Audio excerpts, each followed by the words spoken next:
Oh Tuhan, terima kasih Bapa, terima kasih.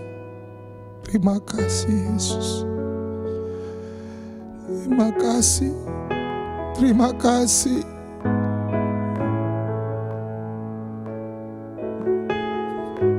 Kami ada karena Engkau. Bapa, Bapa,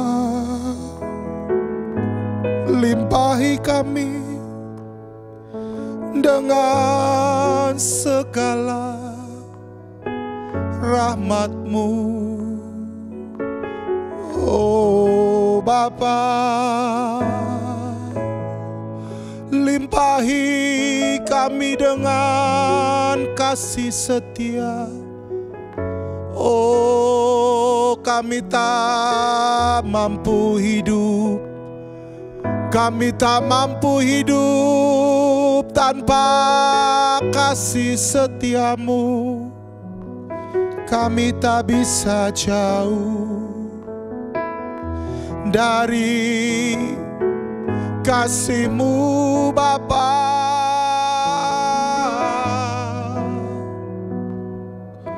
Oh, terima kasih Tuhan. Tak pernah ku bawa korban yang asal-asalan. Tak pernah Tuhan. Kami mau selalu mempersembahkan korban yang terbaik kepadamu. Bapa, Engkau melihat umat-Mu hari ini. Engkau melihat mereka. Engkau mengenal mereka. Dan Engkau akan memberikan perbuatan-Mu yang ajaib sesuai dengan cara-Mu kepada mereka masing-masing ya Bapa. Bapa, lihatlah, lihatlah. Terima kasih, terima kasih. Terima kasih Tuhan. Oh terima kasih Bapa. Kau yang melihat satu persatu umat-Mu. Terima kasih Tuhan. Haleluya. Tuhan, kasih-Mu sungguhlah mempesona diriku. Terima kasih Tuhan, kuasa-Mu sungguhlah menggetarkan hatiku.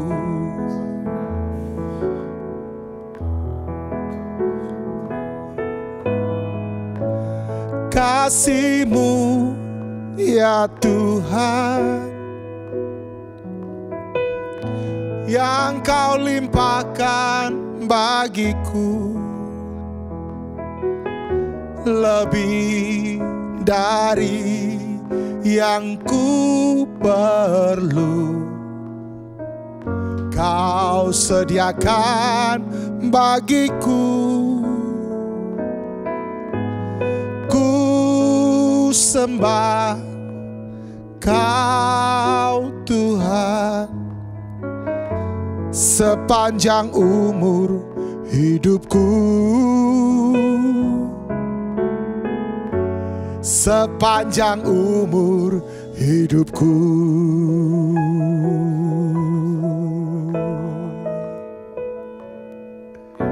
Tuhan, kasih-Mu sungguhlah mempesona diriku.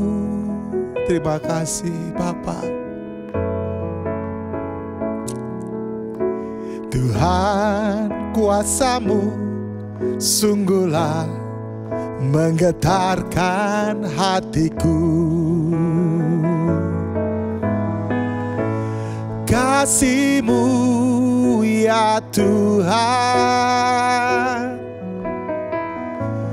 yang Kau limpahkan bagiku, lebih dari yang ku perlu. Kau sediakan bagiku. Oh, ku sembah Kau Tuhan sepanjang umur hidupku, sepanjang umur hidupku. Amin. Kasih-Mu ya Tuhan yang Kau limpahkan bagiku. Amin. Lebih dari yang ku perlu Kau sediakan bagiku. Oh, ku sembah Kau Tuhan sepanjang umur hidupku, sepanjang umur hidupku.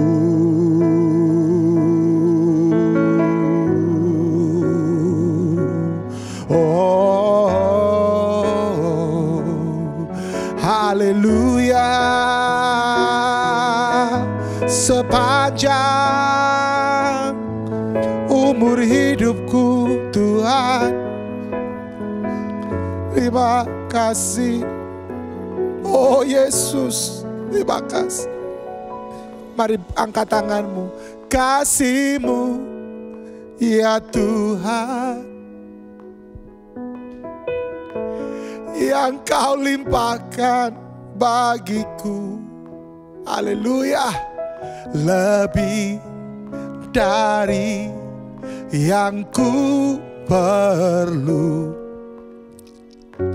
Kau sediakan bagiku. Oh, ku sembah Kau Tuhan sepanjang umur hidupku, sepanjang umur hidupku, sepanjang umur hidupku, sepanjang umur hidupku. Oh, oh. Yang belum pernah kami pikirkan, yang belum pernah timbul dalam hati kami, itu yang Kau sediakan. Tak pernah lebih, tak pernah kurang, selalu pas, selalu pas, selalu pas. Terima kasih Tuhan. Oh Yesusku,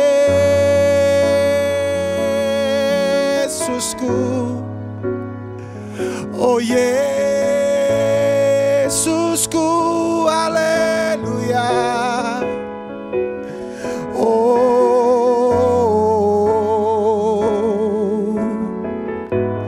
haleluya, haleluya.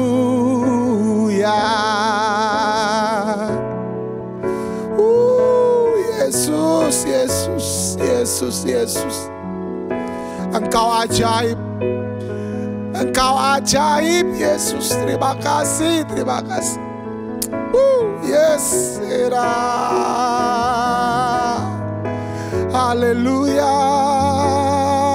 Haleluya. Tuhan adalah gembalaku, takkan kekurangan aku. Engkau membaringkan aku di padang yang berumput hijau. Engkau membimbing aku ke air yang tenang. Engkau menyegarkan jiwaku. Engkau menuntun aku di jalan yang benar oleh karena namanya. Sekalipun aku berjalan dalam lembah kekelaman, aku tidak takut bahaya. Sebab Engkau besertaku, gadamu dan tongkatmu itulah yang menghibur aku. Engkau menyediakan hidangan bagiku di hadapan lawanku. Engkau mengurapi kepalaku dengan minyak. Pialaku penuh melimpah, kebajikan dan kemurahan belaka akan mengikuti aku seumur hidupku, dan aku akan diam dalam rumah Tuhan sepanjang masa. Haleluya. Terima kasih Tuhan. Kami percaya hari ini ada perkara ajaib akan terjadi. Ada perkara besar akan terjadi di dalam nama Tuhan Yesus Kristus. Amin. Haleluya. Luar biasa. Shalom. Wow. Saya mengajak kita untuk membaca satu firman Tuhan yang terambil dari Filemon pasal 1. Karena memang hanya satu pasal saja ya di Filemon ini ya. Oke ya, Filemon 1, saya akan membacakan buat setiap jemaat Tuhan ayatnya yang ke-8 sampai dengan yang ke-12 ya. Permintaan Paulus kepada Filemon mengenai Onesimus.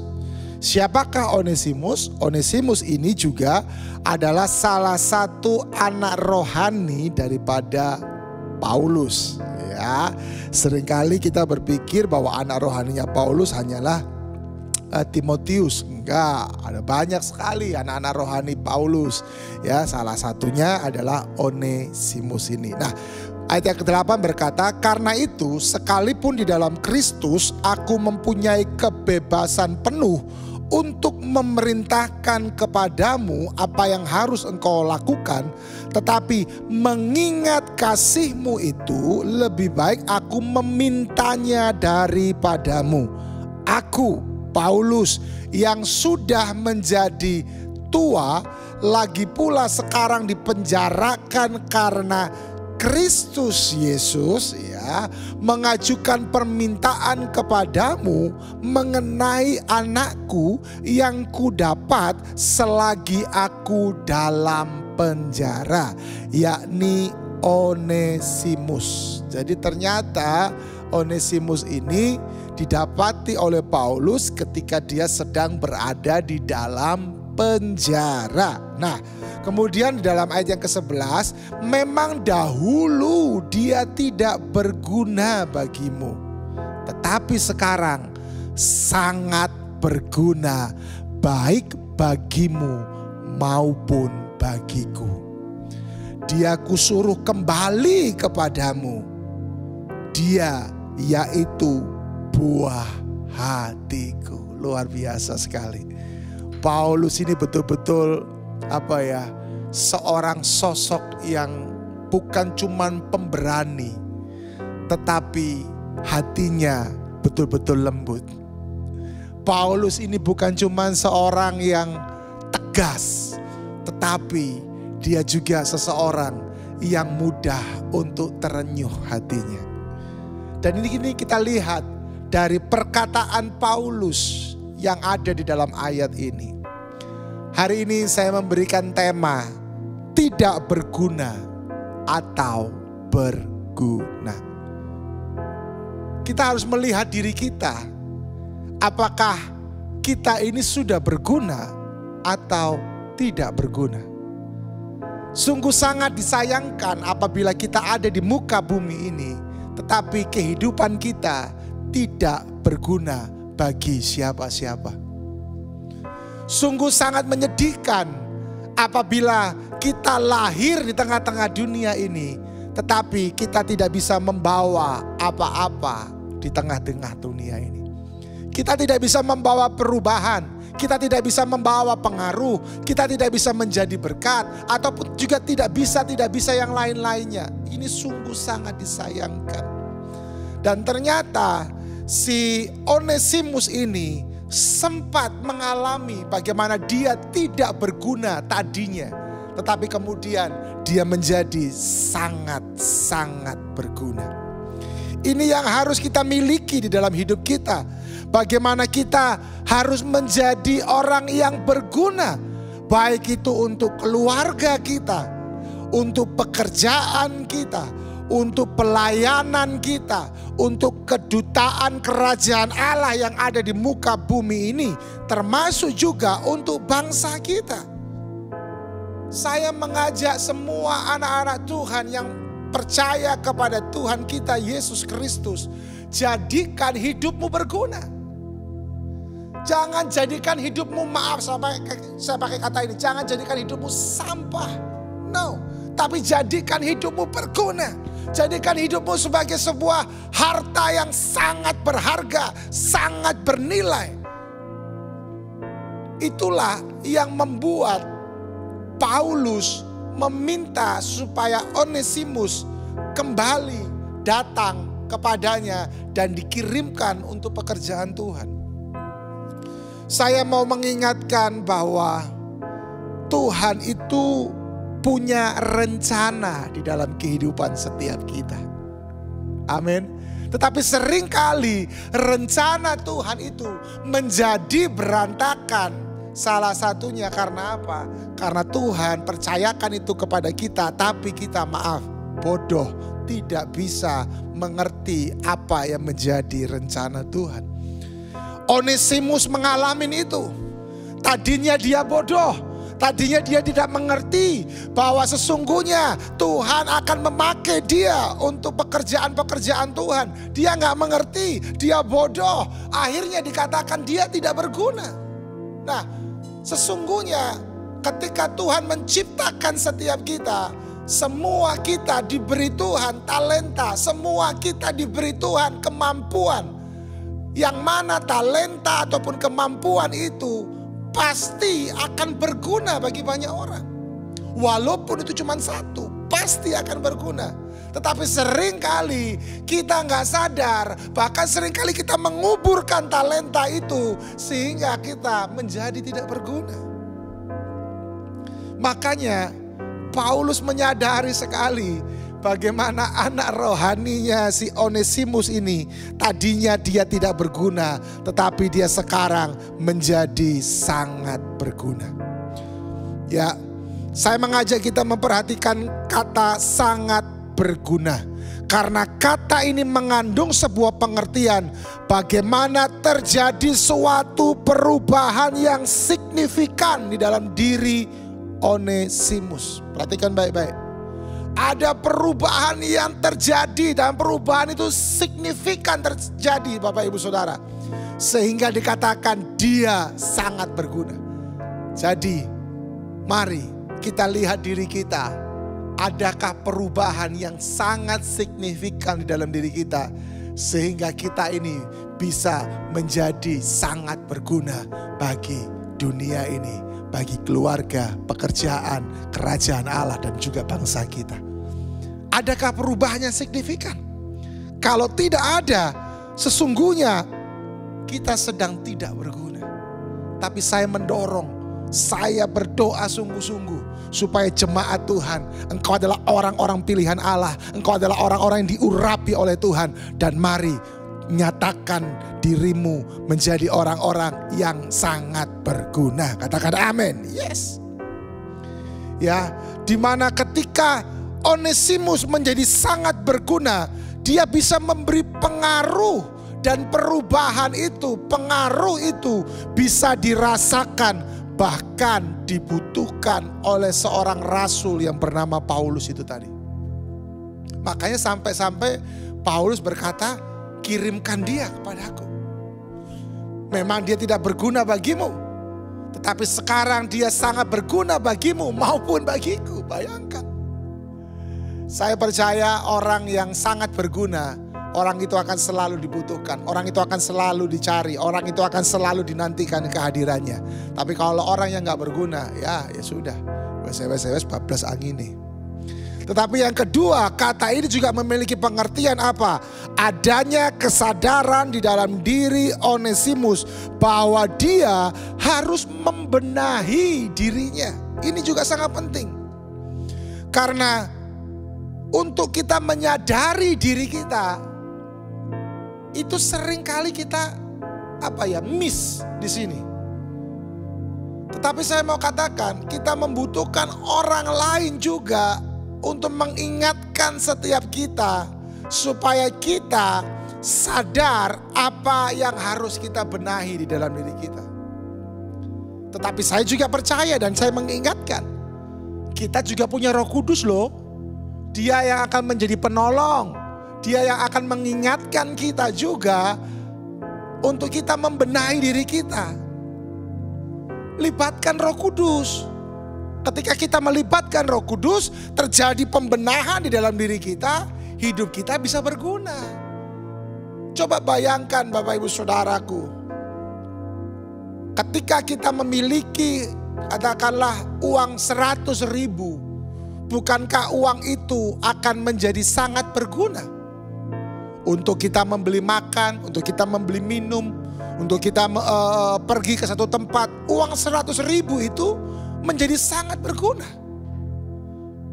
Tetapi apakah uang 100.000 yang sangat berguna itu tadi akan menjadi berguna ketika kita sedang berada di sebuah tempat yang sangat gelap, tempat yang sangat sunyi, tempat yang jauh dari mana-mana, tempat yang sangat menakutkan? Apakah uang 100.000 itu menjadi berguna? Tentunya tidak. Untuk itu kita perlu membuat diri kita menjadi berguna. Benahi diri kita supaya hidup kita bisa menjadi berguna. Dan saya mengingatkan semua umat Tuhan, Tuhan itu memiliki tujuan dalam hidupmu. Dan tujuan Tuhan itu luar biasa dalam hidupmu. Engkau perlu mengerti apa yang menjadi tujuan Tuhan dalam hidupmu. We help you to fulfill your destiny. Setiap kita punya tujuan. Doakan, temukan tujuan itu. Dan engkau akan melihat dirimu menjadi berguna. Mari jemaat Tuhan yang terkasih, hari ini dalam engkau beraktivitas, bawa dirimu untuk berguna bagi siapapun juga. Mungkin lewat hal-hal yang sepele, hal-hal yang kecil, itu kau lakukan, tetapi itu berguna bagi banyak orang. Amin. Haleluya. Untuk itu, jangan lewatkan hari ini begitu saja. Jadilah orang-orang yang berguna. Jadilah orang-orang yang dibutuhkan. Sehingga kehadiranmu itu selalu dinanti-nantikan. Yang mau angkat tanganmu seperti ini dan katakan, saya mau menjadi berguna. Amin, amin, amin. Mari kita berdoa. Bapa, hamba-Mu selesai. Aku menyerahkan kehidupanku dalam tangan-Mu. Aku menyerahkan umat-Mu dalam tangan-Mu. Aku menyerahkan gereja-Mu dalam tangan-Mu. Kedutaanmu dalam tangan-Mu. Aku menyerahkan bangsa kami terkasih dalam tangan-Mu. Diberkatilah Indonesia di dalam nama Tuhan Yesus Kristus. Shalom, shalom, shalom atas Indonesia di dalam nama Tuhan Yesus Kristus. Diberkatilah perekonomian Indonesia. Diberkatilah situasi perpolitikan yang ada di Indonesia di dalam nama Tuhan Yesus Kristus. Terima kasih. Gak lupa juga kami mengangkat tangan. Kami memberkati Israel, diberkatilah Israel. Shalom Israel, shalom Yerusalem di dalam nama Tuhan Yesus Kristus. Terima kasih Bapak yang baik. Kami mengucap syukur buat kesempatan ini dan kami akan melangkah bersama dengan Tuhan Yesus sepanjang hari ini. Haleluya. Amin. Puji Tuhan jemaat. Sampai jumpa ya di episode yang selanjutnya. Selamat beraktivitas. Tuhan memberkati semua kita.